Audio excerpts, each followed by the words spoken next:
നമസ്കാരം സർ. നമസ്കാരം സർ, കേരളത്തിലെ ഐക്യ ജനാധിപത്യ മുന്നണിക്ക് വരുന്ന ആളുകൾ ഊണും ഉറക്കമില്ലാത്ത ദിവസങ്ങളാണ്. ഈ ദിവസങ്ങൾ അങ്ങനെ കടന്നു പോയില്ല എങ്കിൽ പിന്നെ അവർക്ക് ഉണ്ണേണ്ടി ഉറങ്ങേണ്ടി വരില്ല. അവർക്ക് എന്താണ് ഈ ഐക്യ ജനാധിപത്യ മുന്നണി, കോൺഗ്രസിൻ്റെ നേതൃത്വത്തിലുള്ള മുന്നണിയുടെ 2026 നിയമസഭാ തെരഞ്ഞെടുപ്പിലേക്ക് ചെല്ലുമ്പോൾ എന്തൊക്കെയാണ് അവർക്ക് ഊർജം പകർന്നു നൽകുന്നത്, എന്തൊക്കെയാണ് അവരുടെ പ്രധാനപ്പെട്ട ദൗർബല്യങ്ങൾ, അവരുടെ സാധ്യതകൾ എങ്ങനെയൊക്കെയാണ് നമുക്കൊന്ന് വിലയിരുത്താം. സാർ, അതിനകത്ത് ഐക്യജനാധിപത്യ മുന്നണിയുടെ സ്ട്രെങ്ത് എന്ന് പറയുന്നത് കോൺഗ്രസ് എന്ന് പറയുന്നൊരു മാസ് പൊളിറ്റിക്കൽ പാർട്ടിയാണ്. പണ്ടും അങ്ങനെയായിരുന്നു. കാരണം അതൊരു ജനക്കൂട്ടമാണ്, ഒരു ഓർഗനൈസ്ഡ് പൊളിറ്റിക്കൽ പാർട്ടിയല്ല. CPM ഒരു ഓർഗനൈസ്ഡ് പൊളിറ്റിക്കൽ പാർട്ടിയാണ്, BJP ഓർഗനൈസ്ഡ് പൊളിറ്റിക്കൽ പാർട്ടിയാണ്. കോൺഗ്രസ് അങ്ങനെയല്ല, അതൊരു ജനക്കൂട്ടമാണ്. പക്ഷെ ജനക്കൂട്ടത്തിനെ ആകർഷിക്കാൻ കഴിയുന്ന ധാരാളം നേതാക്കന്മാർ കോൺഗ്രസിലുണ്ട്. ഉദാഹരണത്തിന് ഇന്ദിരാഗാന്ധി ആകർഷിച്ചത് ജനക്കൂട്ടത്തെയാണ്, ഇന്ത്യക്കാരോടാണ് ഇന്ദിരാഗാന്ധി സംവദിച്ചത്. കോൺഗ്രസ്സുകാർ അതിൻ്റെ ഗുണഭോക്താക്കളായി എന്ന് മാത്രമല്ലേ ഉള്ളൂ. അതെ. ഇപ്പോൾ ഗരീബി ഹഠാവ് എന്ന് പറഞ്ഞാലും, ഇപ്പോൾ കേരളത്തിൽ വരുമ്പോൾ ശിവഗിരിയിൽ വരുമ്പോൾ മഞ്ഞ സാരി എടുത്തു വരും, പള്ളിയിൽ പോകുമ്പോൾ തലയിൽ സാരിയുടെ ഒരു തുമ്പ് വലിച്ചിട്ട് വരും. ഇന്ദിരാഗാന്ധി അത് നന്നായിട്ട് അറിയാം, ജനക്കൂട്ടത്തെ മാനേജ് ചെയ്യാൻ അറിയാം. കോൺഗ്രസ് നേതാക്കന്മാർക്ക് നന്നായിട്ട് അറിയാം ഈ മാനേജ് ചെയ്യാൻ, ആളുകളെ മാനേജ് ചെയ്യാൻ. പിന്നെ പൊതുവേ നമ്മളെ തട്ടിച്ച് നോക്കുമ്പോൾ കോൺഗ്രസ് നേതാക്കന്മാർ കുറേ മാന്യന്മാരാണ്, അവർ സൗമ്യമായിട്ട് ഇടപെടുന്നവരാണ്. CPMകാർ വിപ്ലവം വരുന്നുള്ളതുകൊണ്ട് അവർ ബലം പിടിച്ചിരിക്കുകയാണ്. ചിരിച്ചാൽ വിപ്ലവം പോകും, അതുകൊണ്ട് അതൊക്കെ തന്നെ ചിരിക്കത്തില്ല, പിന്നെ വിപ്ലവം നടക്കുകയില്ല. പക്ഷേ കോൺഗ്രസ്സുകാരങ്ങനെ എല്ലാവരുമായിട്ട് തോളൊക്കെ ഇടും, സൗമ്യമായിട്ട് പെരുമാറും, ആർക്കും അപ്രോച്ച് ചെയ്യാൻ പറ്റും. അങ്ങനെയുള്ള നേതാക്കന്മാരുണ്ട്. പിന്നെ വലിയൊരു പ്രധാനപ്പെട്ട ഒരു കാര്യം സാറേ, UDF എന്നെടുത്ത് നോക്കിയാൽ ഘടകകക്ഷികൾ അവർക്കെല്ലാം പ്രാദേശികമായ ഒരു സ്വാധീനമുണ്ട്. ഉദാഹരണത്തിന് ഇപ്പോൾ ജോസഫ് ഗ്രൂപ്പ് കേരള കോൺഗ്രസ് അത് വലിയ മഹത്തായ പാർട്ടിയൊന്നുമല്ല.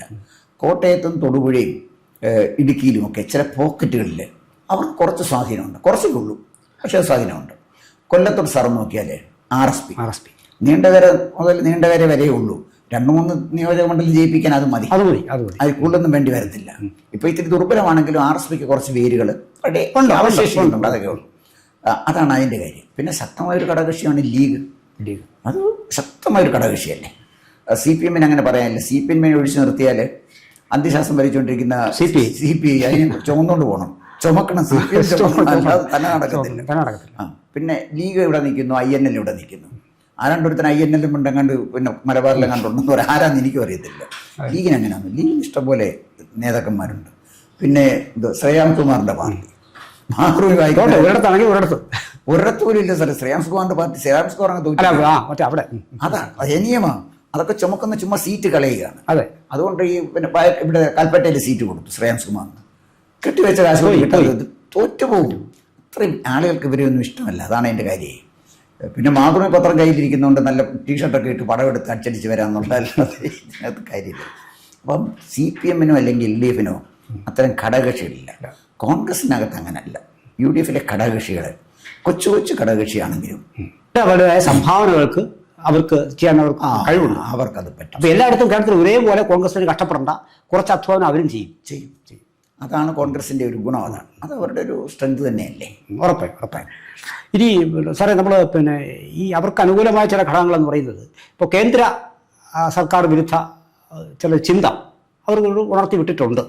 പിന്നെ ഇവിടുത്തെ ശക്തമായ ഭരണ വിരുദ്ധ വികാരം അതവർക്ക് ഗുണകരമായി മാറില്ലേ? അത് വരും. അതിപ്പോൾ ഇതിനകത്ത് ഇപ്പം നമ്മളതിൻ്റെ ഒരു സ്ട്രെങ്ത് എടുത്ത് നോക്കിയാൽ അതവർക്ക് വരും. അതിൻ്റെ രണ്ടാമത് അവർക്ക് കൊടുക്കുന്ന ഒരു പക്ഷേ അതിനകത്ത് അവരുടെ വീക്ക്നെസ് കൂടെ നോക്കണം. ഇതൊക്കെ അവരുടെ സ്ട്രെങ്ത് ആണെങ്കിലും രണ്ടാമത് നമ്മളെന്ത് പരിശോധിക്കേണ്ടത് എനിക്ക് തോന്നുന്നത് ബലഹീനത. ഈ സ്ട്രെങ്തുമായിട്ടൊരു ബലഹീനത എങ്ങനെയാണെന്നുള്ളതാണ്. ഇതിന് ഏറ്റവും വലിയ ബലഹീനത വരുന്നത് സീറ്റിലുള്ള തമ്മിൽ തല്ലാണ്. ഈ ഘടകകക്ഷിക്കെല്ലാം കൊടുക്കണ്ടേ സാറേ?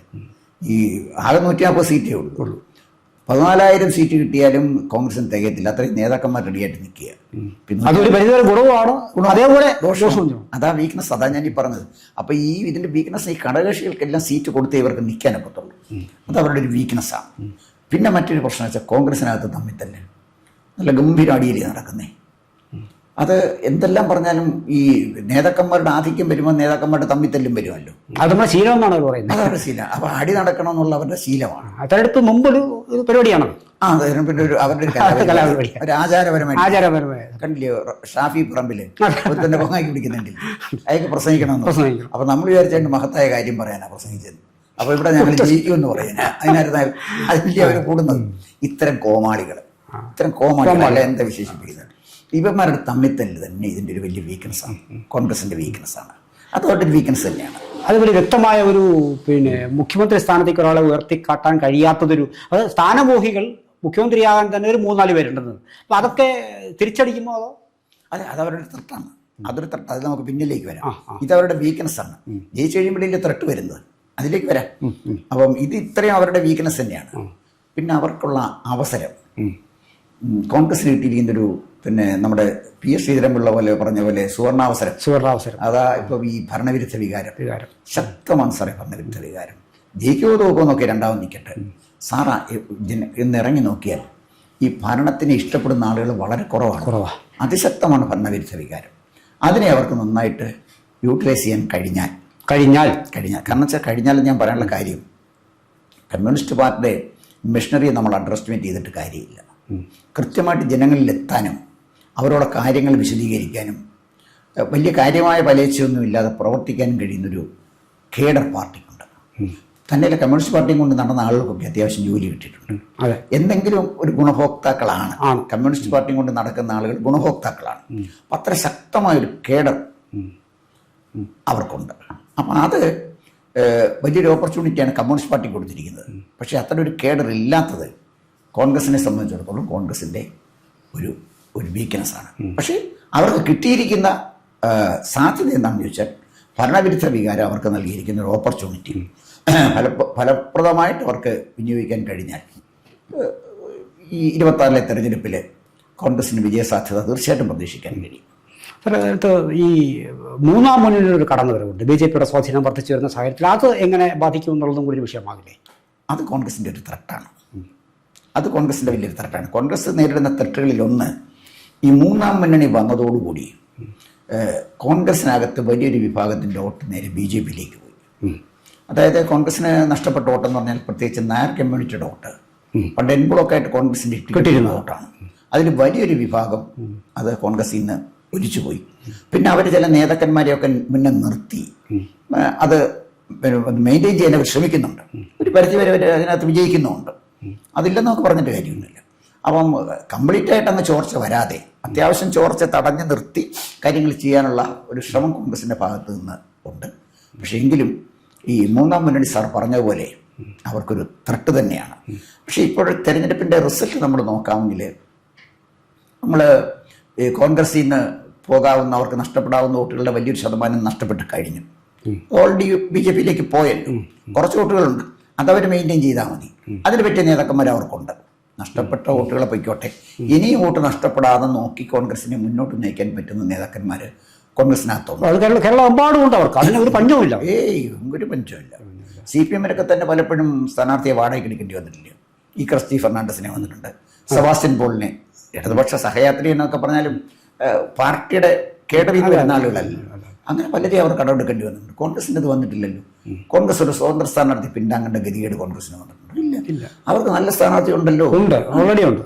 അപ്പോൾ അത് പിന്നെ ഈ പറഞ്ഞ പോലെ ഈ സാർ സൂചിപ്പിച്ച ത്രട്ട് അവർക്കൊരു പ്രശ്നമാണ്. പക്ഷെ അവരെ കാത്തിരിക്കുന്ന വലിയൊരു ഭീഷണി അത് ഇലക്ഷൻ കഴിഞ്ഞാണ്. ആരാണ് മുഖ്യമന്ത്രി? അത് ഇലക്ഷനോട് അടുത്ത് കഴിയുമ്പോൾ വരുന്ന ഒരു വലിയ പ്രശ്നം, മുഖ്യമന്ത്രി സ്ഥാനാർത്ഥികളായിട്ട് 3 പേരുണ്ട്. Ramesh ചെന്നിത്തലയുണ്ട്, VD സതീശനുണ്ട്, KC വേണുഗോപാലുണ്ട്. അതിനകത്ത് കഴിഞ്ഞ ദിവസം ഞാൻ ഇദ്ദേഹത്തിൻ്റെ നമ്മുടെ പ്രേമചന്ദ്രൻ MP-യുമായിട്ടൊരു അഭിമുഖം നടത്തി. അപ്പം ഞാൻ ചോദിച്ചു, ആരായിരിക്കും കോൺഗ്രസിൻ്റെ മുഖ്യമന്ത്രി ആയി തിരഞ്ഞെടുക്കപ്പെടുന്ന മുഖ്യമന്ത്രിയാകുന്ന ആരായിരിക്കും? അദ്ദേഹം അതിന് രസകരമായൊരു മറുപടി പറഞ്ഞത്, അത് മുഖ്യമന്ത്രി ആരായിരിക്കും തീരുമാനിക്കുന്നത് ഹൈക്കമാൻഡാണ്. ഹൈക്കമാൻഡ് എന്ന് പറഞ്ഞാൽ ഹൈക്കമാൻഡ് KC വേണുഗോപാൽ ഇല്ലേ ഹൈക്കമാൻഡ്. അപ്പോൾ KC വേണുഗോപാൽ എന്നെ KC വേണുഗോപാലിനെ തീരുമാനിക്കും എന്നാണ് അദ്ദേഹം പറയാതെ പറഞ്ഞത്. എന്നാൽ എനിക്ക് മനസ്സിലാകുന്നു. അപ്പോൾ എന്തായാലും ശരി, മുഖ്യമന്ത്രി സ്ഥാനാർത്ഥി വരുന്നതോടുകൂടി വരുന്നതിന് വേണ്ടി ഇവർ നിർത്തിയിരിക്കുന്ന സ്ഥാനാർത്ഥികളുണ്ടല്ലോ. രമേശ് ചെന്നിത്തലയുടെ സ്ഥാനാർത്ഥികളെ തോൽപ്പിക്കേണ്ടത് CPM-ന്റെ ആവശ്യത്തേക്കാൾ കൂടുതൽ സതീശന്റെ ഗ്രൂപ്പിൻ്റെയും KC-യുടെ ഗ്രൂപ്പിൻ്റെയുമാണ്. അത്തരത്തിലേക്ക് പോയാൽ അതൊരു ത്രട്ടാണ്. പോകും എന്നൊക്കെ പറയാൻ പറ്റില്ല. അത്തരത്തിലേക്ക് പോയാൽ അത് ഇവരുടെ വിജയസാധ്യതകളെ ബാധിക്കും. കാരണം 2021-ലെ തെരഞ്ഞെടുപ്പിൽ അങ്ങനെ സംഭവിച്ചു. രമേശ് ചെന്നിത്തലയ്ക്ക് തന്നെ വോട്ട് ഒരുപാട് അതെ ഉറപ്പായി അങ്ങോട്ടും ഇങ്ങോട്ടും കാലുവാരി ഒരുപാട് സീറ്റിൽ അവർ തോറ്റുപോയി. അത് അത്തരം ഒരു ത്രെട്ട് വീണ്ടും വന്നാൽ അത് UDF-ന് വലിയൊരു ഭീഷണിയായിട്ട് വരാനുള്ള സാധ്യതയാണ്. പിന്നെ ഈ നമ്മുടെ സർക്കാർ തന്നെ ഇപ്പോൾ ഒരു 10 വർഷമായി ഇവിടെ ഉണ്ട്. അപ്പോൾ സ്വാഭാവിക ഈ ഭരണവിരുദ്ധ വികാരം ജനങ്ങളിൽ വരുന്നു എന്ന് കണ്ടുകൊണ്ട് അതിനെ മറികടക്കാൻ സർക്കാർ ഖജനാവിൽ നിന്ന് തന്നെയുള്ള പൈസ ചിലവാക്കി PRD വഴിയൊക്കെയുള്ള വൻതോതിലുള്ള പ്രചാരണത്തെ ഏതളവിൽ UDF-ന് മറികടക്കാൻ കഴിയും എന്നുള്ളതും കൂടി ശ്രദ്ധിക്കണ്ടേ? അല്ല, സർക്കാർ പ്രചരണം നടന്ന പ്രധാനമായിട്ട് ചാനലിലൂടെയും പത്രത്തിലൂടെയുമാണ്. ഏറ്റവും അധികം സർക്കാർ ഒരു ഭിത്തിയിൽ നോക്കാൻ കഴിയും, ഒരു ബസ്സിൽ നോക്കാൻ കഴിയുന്നില്ല, പിന്നെ ജംഗ്ഷനുകളൊന്നും നോക്കാൻ പറ്റുന്നില്ല, എല്ലായിടത്തും പ്രചരണമാണ്. സാറേ, അത് തന്നെ നെഗറ്റീവായിട്ട് വരും. അത് തന്നെ നെഗറ്റീവായിട്ട് വരും. അത് വോട്ട് കൊണ്ടുവരും എന്നാണ് സാർ പറയുന്നത്. അല്ല, അത് UDF-ന് വോട്ട് കൊണ്ടുപോകും. അതാണ്. പിന്നെ രാവിലെ തൊട്ട് വൈകുന്നേരം വരെ നമ്മുടെ പത്രം എടുത്ത് രാവിലെ നമ്മൾ നോക്കുമ്പോഴേ ഓരോരുത്തർ പല്ലിച്ചിരിക്കുന്ന പടമാണ് കാണുന്നത്. അത് നമുക്ക് അത്ര കാണാൻ താല്പര്യമുള്ള ആളുകളല്ല. നമ്മൾ കണി കണ്ടുണരുന്നതാണ്. അപ്പൊ അതുകൊണ്ട് ഈ കേരളം കണി കണ്ടുണരുന്ന തിന്മ എന്ന് പറയുന്നത് LDF-ന്റെ പരസ്യമാണ്. എന്തിനാണ് ഇത്രയും പരസ്യം കൊടുക്കുന്നത്? എത്ര പരസ്യം കൊടുത്തിട്ടും കാര്യമില്ല. അവർ ജനങ്ങളിലേക്ക് ഇറങ്ങി ജനങ്ങളോട് പറഞ്ഞാൽ പോരെ. പരസ്യം കണ്ടുകൊണ്ടാലും വോട്ട് ചെയ്യും. ആരും വോട്ട് ചെയ്യില്ല. ഇത് UDF ചെയ്തിട്ടുണ്ട്. ഇത് UDF LDF-നെ മാത്രം കുറ്റം പറഞ്ഞിട്ട് കാര്യമൊന്നുമില്ല. UDF-ഉം ഇത് തന്നെയാണ് ചെയ്തത്. ഓരോ മന്ത്രിമാരും പരസ്പരം മത്സരിച്ച് അവരും പരസ്യങ്ങൾ കൊടുത്തിട്ടുണ്ട്. അതുകൊണ്ട് ഇപ്പം UDF-നെ നമ്മൾ നോക്കാമെങ്കിൽ ഇതൊക്കെ ഉണ്ടെങ്കിലും ഇതിനെയൊക്കെ അതിജീവിക്കാൻ കഴിയുന്ന വിധത്തിൽ ചില സഹായകമായ സാഹചര്യങ്ങൾ കോൺഗ്രസിനുണ്ട്.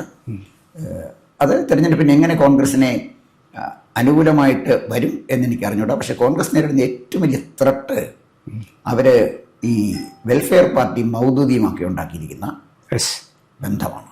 അത് ഒരുപാട് ആളുകളിൽ പിന്നെ വലിയ കണ്ടറിയേണ്ടതാണ്. കണ്ടറിയേണ്ട. കാരണം മൗദൂദി വളരെ ഡീസൻ്റ് ആണെന്ന നമ്മുടെ VD സതീശൻ പറയുന്നത്. വളരെ നല്ല മനുഷ്യനല്ലേ എന്ന് പറയും. പക്ഷെ നമുക്ക് ജനത്തിന് ഇപ്പം എനിക്ക് അങ്ങോട്ട് വിശ്വസിക്കാൻ പറ്റുന്നില്ല, സാറിന് വിശ്വസിക്കാൻ കഴിയുമെന്ന് തോന്നുന്നില്ല. സതീശൻ നല്ല very good certificate, excellent certificate കൊടുത്തിട്ടുണ്ട്. സാറ്റിസ്ഫാക്ടറിയും അല്ല, എക്സലന്റ് കൊടുത്തിരിക്കുന്നത്. അപ്പം പക്ഷേ സതീശൻ്റെ സർട്ടിഫിക്കറ്റ് കൊണ്ട് നമ്മളത് വിശ്വസിക്കൂ. കാരണം ഈ ജനാധിപത്യം അനിസ്ലാമികമാണെന്ന് വിചാരിക്കുന്ന ആളുകളാണ് മൗദൂദിയുടെ കൂടെ നിൽക്കുന്ന ആളുകൾ. പിന്നെ ഇതെന്തെല്ലാം പറഞ്ഞാലും ആളുകളെ ഭയപ്പെടുത്തുന്ന ഒരു കാര്യം, ഒരുപക്ഷെ അങ്ങനെ സംഭവിക്കാനുള്ള സാധ്യത ഉണ്ടെങ്കിലും ഇല്ലെങ്കിലും, ഷാജി ഒരു പ്രസ്താവന നടത്തിയില്ലേ? 9.5 വർഷം നമ്മൾ കാത്തിരിക്കേണ്ടി വന്നു. ഇനിയും വരാൻ പോകുന്ന നമ്മുടെ സുവർണകാലമാണ്. ഇനിയും മതമാണ് പ്രശ്നം എന്നല്ലേ അദ്ദേഹം പറഞ്ഞത്. അത് ജനങ്ങളെ ആശങ്കപ്പെടുത്തുന്ന ഒരു കാര്യമാണ്. അപ്പം ഇതൊക്കെ കോൺഗ്രസിനെ സംബന്ധിച്ചിടത്തോളം കോൺഗ്രസിന് വലിയ ഭീഷണി തന്നെയാണ്. അതിനെ മറികടക്കാൻ ഈ സ്റ്റേറ്റ്മെൻറ്റുകൾ കൊണ്ട് കഴിയില്ല. പക്ഷേ ഇതിനെയൊക്കെ മറികടക്കുന്ന വിധത്തിലാണോ ഭരണവിരുദ്ധ വികാരം? അത് നമ്മൾ കാത്തിരിക്കണം. കാരണം ഇതെന്തെല്ലാം വന്നാലും ശരി, ഈ ഗവൺമെൻറ് ഇറങ്ങിയാൽ മതിയാവൂ എന്ന് ജനങ്ങൾ ചിന്തിക്കുന്നുണ്ടോ എന്ന കാര്യം തെരഞ്ഞെടുപ്പ് കഴിഞ്ഞേ അറിയത്തുള്ളൂ. അതുകൊണ്ട് കോൺഗ്രസിന് ചുവപ്പ് പരവതാനി വിരിച്ച് ഒരു തെരഞ്ഞെടുപ്പ് വിജയമൊന്നും ഞാൻ അങ്ങനെ പ്രതീക്ഷിക്കുന്നില്ല. ഇത്തരം തെറ്റുകളൊക്കെ കോൺഗ്രസിനകത്തുണ്ട്. അതിനെ അതിജീവിക്കാൻ അവർ കഴിയുമോ എന്ന് നമ്മൾ കാത്തിരുന്ന് കാണാം. അതുപോലെ ഇന്ന് ഒരു പ്രധാനപ്പെട്ട ദിവസമാണ് അവരെ സംബന്ധിച്ചിടത്തോളം. ഇന്ന് രസകരമായ കാര്യം വെച്ചാൽ ഈ ജാഥ, കോൺഗ്രസിൻ്റെ ഒരു ജാഥ, സതീശൻ നയിക്കുന്ന ജാഥ, ഇപ്പോൾ അത് പിന്നെ സതീശൻ്റെ ജാഥയായി മാറിക്കഴിഞ്ഞിരിക്കുന്നു. സാധാരണ ജാഥയുടെ പേര് വളരെ ഹൈലൈറ്റ് ചെയ്യും. അപ്പോൾ ഇത് ഇന്ന് രാഹുൽ ഗാന്ധി കേരളത്തിലുണ്ട്, ഇതൊക്കെ വലിയ വലിയ കാര്യങ്ങൾ പ്രഖ്യാപിക്കും എന്നാണ് പിന്നെ പത്രമാധ്യമങ്ങൾ സൂചിപ്പിക്കുന്നത്. സ്വാഭാവികമായിട്ടും അതിൽ നമ്മുടെ ജനത്തെ മോഹിപ്പിക്കുന്ന ചില കാര്യങ്ങൾ അവർ പ്രകടന പത്രികയിൽ പറയാൻ വച്ചിരിക്കുന്നതെന്നും ചില അംശം വളർത്തിയെടുത്ത് ആൾക്കാർക്ക് മുന്നിലിടും എന്നുകൂടി കേൾക്കുന്നുണ്ട്. വിസ്മയിപ്പിക്കുന്ന എന്താ സംഭവം നടക്കുന്ന പ്രഖ്യാപനമൊന്നും ആളുകളെ വിസ്മയിപ്പിക്കുന്നില്ല. രാഹുൽ ഗാന്ധിയുടെ പ്രസ്താവന എന്ത് വിസ്മയിക്കാനാ സാറേ? അതൊന്നും ഒരു വിസ്മയമില്ല. അതല്ല, വേറെ എന്തെങ്കിലും അവർക്ക് ഒരാളിനെ അല്ലെങ്കിൽ ഒരു പ്രസ്ഥാനത്തെ അവതരിപ്പിക്കാൻ കഴിഞ്ഞാൽ നമ്മൾ വിസ്മയിക്കാം. അല്ലാതെ രാഹുൽ ഗാന്ധി വന്ന് ഇന്ദിരാഗാന്ധി പണ്ട് ഗരീബി ഹടാവോ എന്ന് പറഞ്ഞു, അതുപോലെ രാഹുൽ ഗാന്ധി എന്ന് പറയുമോ ഗരീബി ഹടാവോ? കേരളത്തിൽ വലിയ ദാരിദ്ര്യമില്ലേ? ആ രാഹുൽ ഗാന്ധിക്കൊന്നും അങ്ങനെ ഒരു അക്സെപ്റ്റൻസ് ഒന്നും ഇല്ലല്ലോ. അവർ വിസ്മയിക്കുന്ന പ്രഖ്യാപനത്തിന് കാര്യമില്ല. വിസ്മയിക്കുന്ന എന്തെങ്കിലും പ്രവർത്തനങ്ങൾ അല്ലെങ്കിൽ വിസ്മയിക്കുന്ന ഒരു വ്യക്തിയെ അവരുടെ പ്രസ്ഥാനത്തിലേക്ക് കൊണ്ടുവരാൻ കഴിഞ്ഞു. ഇപ്പം തന്നെ സുധാകരനെ ഉടക്കി നിൽക്കുകയല്ലേ, PK ശശി പാലക്കാട് ഉടക്കി നിൽക്കുകയാണല്ലോ, കുഞ്ഞീഷനെ കണ്ണൂർ ഉടക്കി നിൽക്കുകയാണല്ലോ. ഇതൊക്കെ എങ്ങനെ അവർ പ്രയോജനപ്പെടുത്തുമെന്ന് എനിക്കറിഞ്ഞുകൂടാ. അപ്പോൾ എന്തായാലും ശരി, കോൺഗ്രസിനെ സംബന്ധിച്ചിടത്തോളം അവരുടെ എല്ലാ ശേഷിയും ഉപയോഗിച്ച് തെരഞ്ഞെടുപ്പിനെ നേരിടുകയാണ്. ഈ തെരഞ്ഞെടുപ്പിലൂടെ കോൺഗ്രസ് തോറ്റാൽ പിന്നെ കോൺഗ്രസിനെ കുറിച്ച് ഒരു പ്രതീക്ഷയ്ക്കും വകയില്ല. അത് കോൺഗ്രസ്സുകാർക്ക് നന്നായിട്ട് അറിയാം. പക്ഷേ നമ്മൾ ഈ പറഞ്ഞതുപോലെ ഈ ഇവരെല്ലാം കൂടെ കൂട്ടുപിടിച്ച് ഇനാമ്പച്ചിയും മരപ്പെട്ടിയും എല്ലാം കൂടെ കൂട്ടുപിടിച്ച് സുസ്ഥിരമായൊരു അത് ഉണ്ടാക്കാമെന്ന് പറയുന്നത് മതേതരത്തെ ഗവൺമെന്റാണ്. അതെ അതെ. വർഗീയതയ്ക്കെതിരായിട്ട് ജാഥ നടത്തുന്നത്, അതെ, സതീശൻ ജാഥ നടത്തുന്നത് മതേതരത്തിനെതിരായി, മതേതരത്തിന് വേണ്ടിയാണ്. മതേതരത്തിന് വേണ്ടി സതീശൻ ജാഥ നടത്തുന്നത് മൗദൂദി ഉറപ്പ് നൽകും. മൗദൂദിയുടെ ആളുകൾ പറയും നമുക്ക് മതേതരത്വം തരാമെന്ന്. അപ്പോൾ ആ ഉറപ്പ് ജനങ്ങൾ വിശ്വസിക്കുമോ? അത് നമുക്ക് കാത്തിരുന്നാണ് സാർ. കൂടുതൽ വാർത്തകളും വിശേഷങ്ങളും നേരിട്ട് ലഭിക്കാൻ ജനങ്ങളിൽ നിന്ന് ജനങ്ങളിലേക്ക് ജനഭൂമി ന്യൂസ് സബ്സ്ക്രൈബ് ചെയ്യൂ. ബെൽ ബട്ടൺ അമർത്താനും മറക്കരുത്.